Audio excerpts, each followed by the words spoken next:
When people talk about Detroit Become Human, they almost always describe it the same way. It's a story about machines gradually becoming human, and at first glance it's hard to argue with that. Throughout the game, we watch androids discover fear, attachment, love, compassion, and above all, the desire to keep living. Little by little, they stop feeling like emotionless machines and begin to resemble us more and more. It certainly seems like that's the point of the entire game.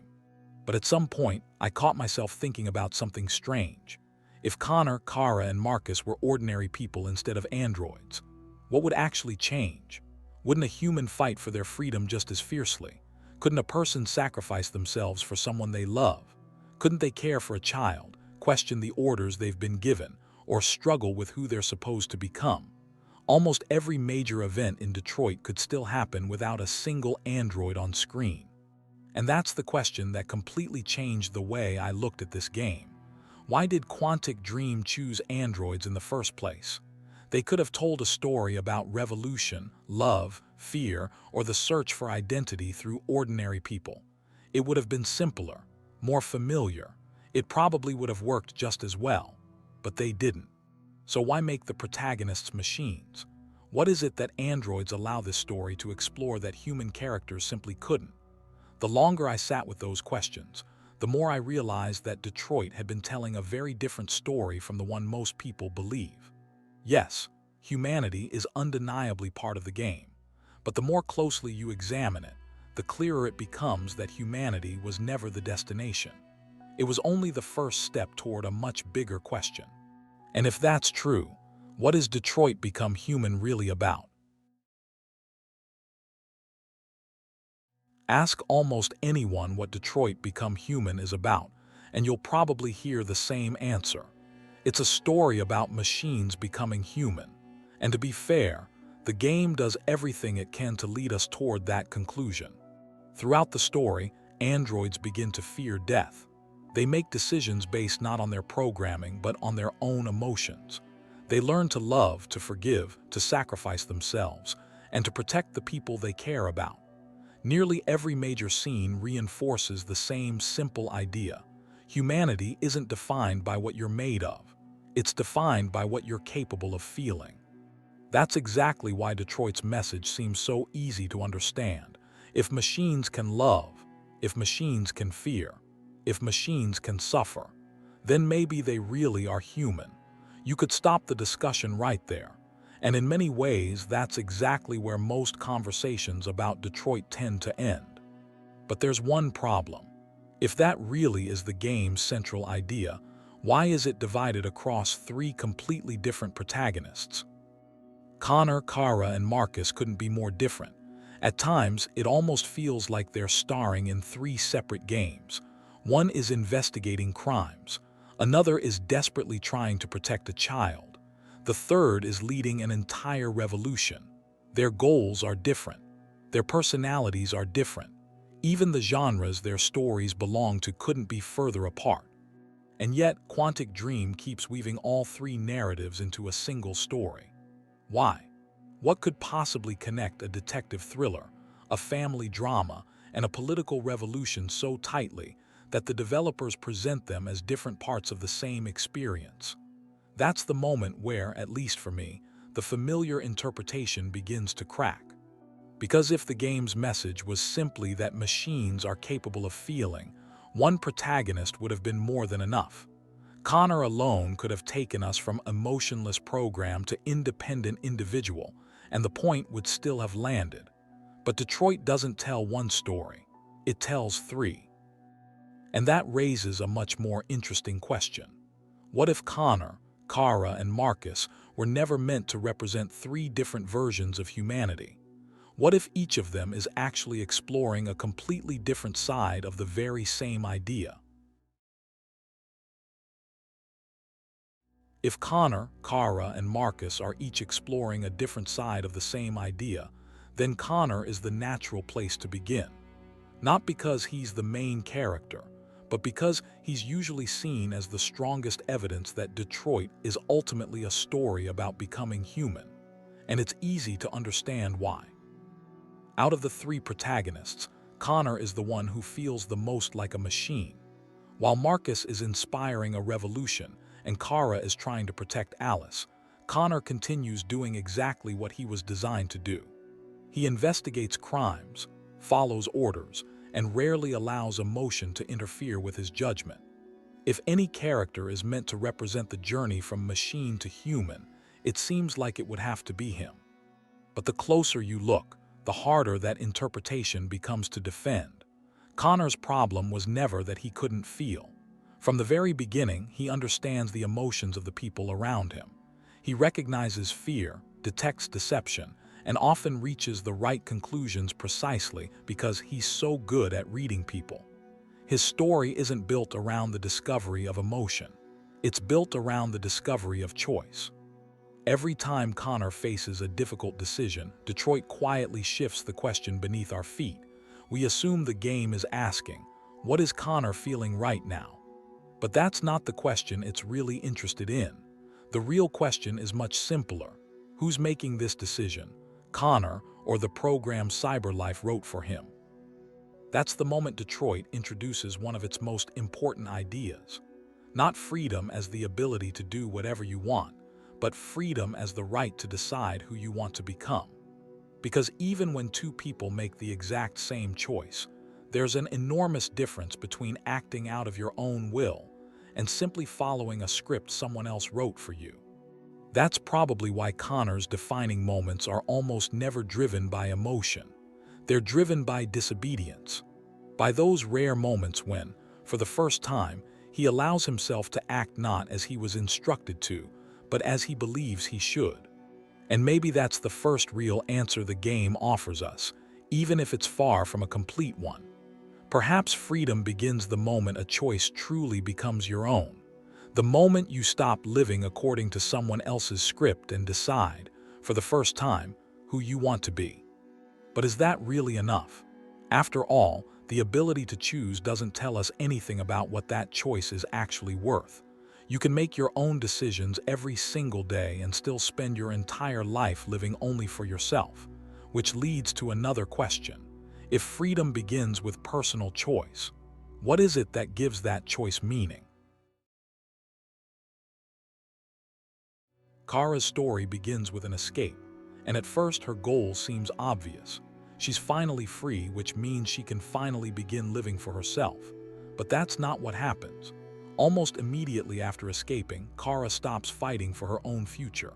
Instead, every decision she makes begins to revolve around Alice.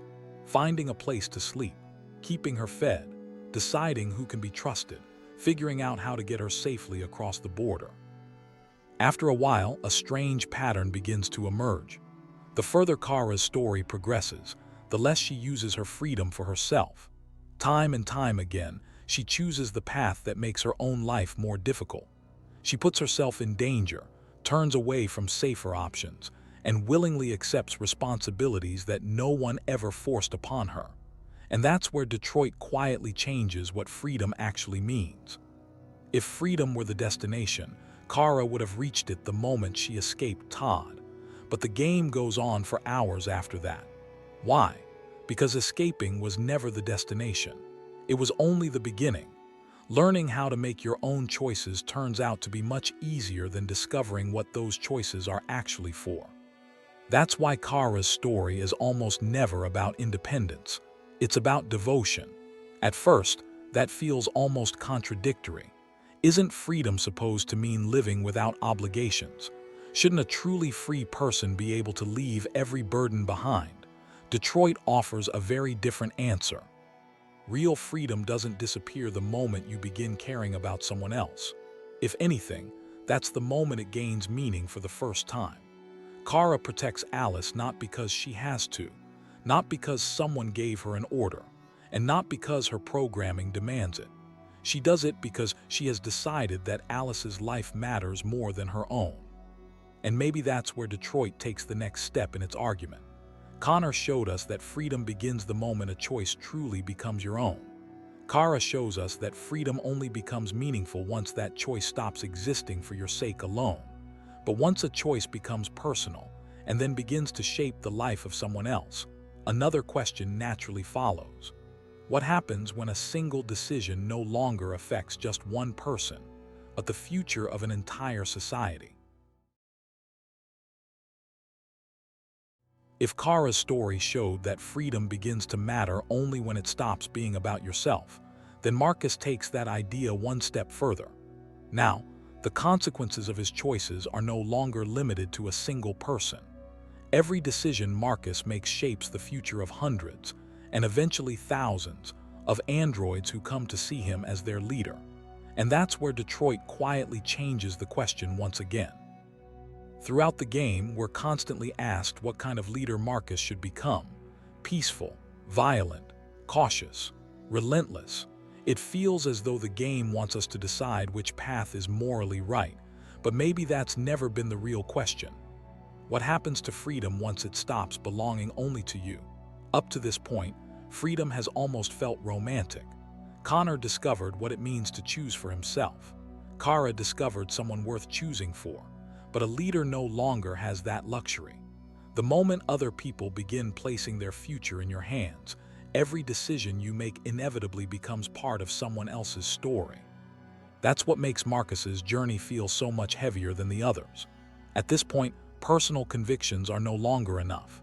Every peaceful protest, every act of violence, every refusal to fight, and every decision to pull the trigger shapes not only Markus's future, but the future of an entire movement. Detroit quietly reminds us that freedom can never exist without responsibility. The more people trust you with the power to choose, the heavier that choice becomes. That's probably why the game refuses to tell us which path is objectively right, because it isn't really interested in politics. It's interested in something much more universal: the cost of freedom. The cost of every decision made by someone who understands that its consequences will be carried not only by themselves, but by everyone who chose to follow them. And that's the point where all three stories finally begin to converge. Connor shows us where freedom begins. Kara shows us what gives it meaning. Markus reveals the responsibility that inevitably comes with it. Together, they aren't telling three different stories. They're revealing three different stages of the same idea. But if all three protagonists have been uncovering different parts of what freedom truly means, one question still remains.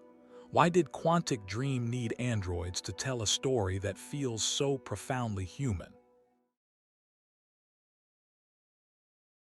This is where the familiar interpretation of Detroit begins to fall apart. For years, the game has been described as a story about machines becoming human. And if you focus only on individual scenes, it's easy to see why. Androids begin to experience emotion. They learn empathy. They sacrifice themselves for others. With every chapter, they seem less like machines and more like people. The problem is, all of that happens far too early. Connor begins making his own decisions long before anyone could honestly call him human.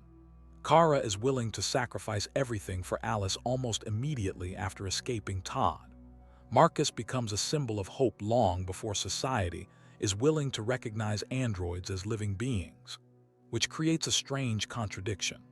Almost every quality we instinctively associate with humanity appears before the game is actually interested in asking what it means to be human.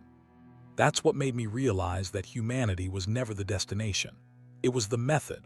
Quantic Dream deliberately removes almost everything we normally use to explain human behavior. Androids have no childhood, no parents, no upbringing, no past to hide behind. They can't justify their decisions through trauma, social pressure, or life experience. They begin with nothing more than a set of instructions, and that's exactly why their choices feel so remarkably honest. Every time an android breaks its programming, Detroit quietly stops asking questions about artificial intelligence and starts asking questions about us.